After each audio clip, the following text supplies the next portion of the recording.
mga alagad at mga apostol. Sinuko niya ang kaniyang mga alagad ng dala-dalawa at binigyan sila ng kapangyarihan upang magpagaling ng mga may sakit, upang gumawa ng mga himala at kababalaghan, at binigyan din sila ng kapangyarihan upang magpaalis ng mga masasamang espiritu. At ang pagsusubok ito ni Jesus Nazareno ay ang tinatawag nating misyon. Misyon po sa kasalukuyan ang salitang ginagamit natin upang tumukoy sa mga gawain ng pagsusuko o sa pinakasimpleng salita, ang ibig sabihin ng misyon ay isinuko. Sa pamamagitan po ng ating binyag, tayong lahat po ay nakipag-isa kay Kristo at tayong lahat isinuko niya upang ipagpatuloy ang misyon na kanyang sinimulan.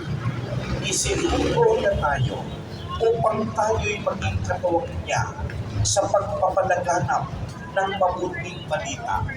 Isinuko niya tayong lahat upang tutulong tayo sa panawagan ng pagbabalik loob sa loob ng ating tahanan, sa loob ng ating komunidad.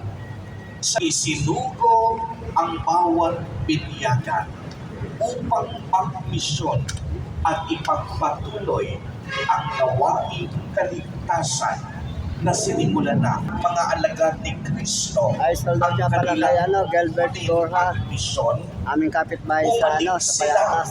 at nagbalik sa presensya, hinga, at para makakain tayo. Lumipat tayo sa ilang dako at doon tayo magpahinga.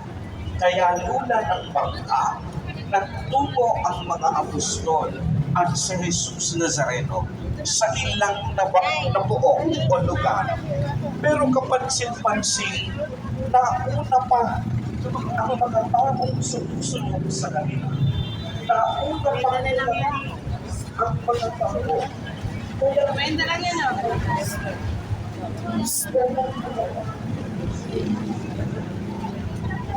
Ang dami kasi tao, hindi kami makatapos sa loob ng simbahan. Kasi araw ng linggo po ngayon eh.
Tasking.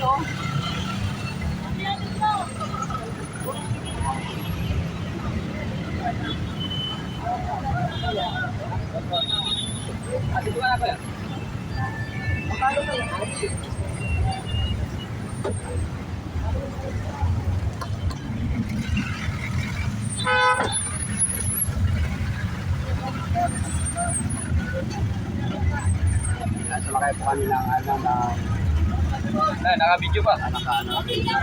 Dami yan sa YouTube. Okay na kanilang Saulia.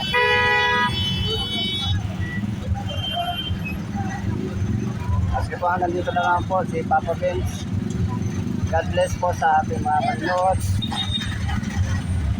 Subscribe lang po, subscribe. Thank you, thank you, thank you.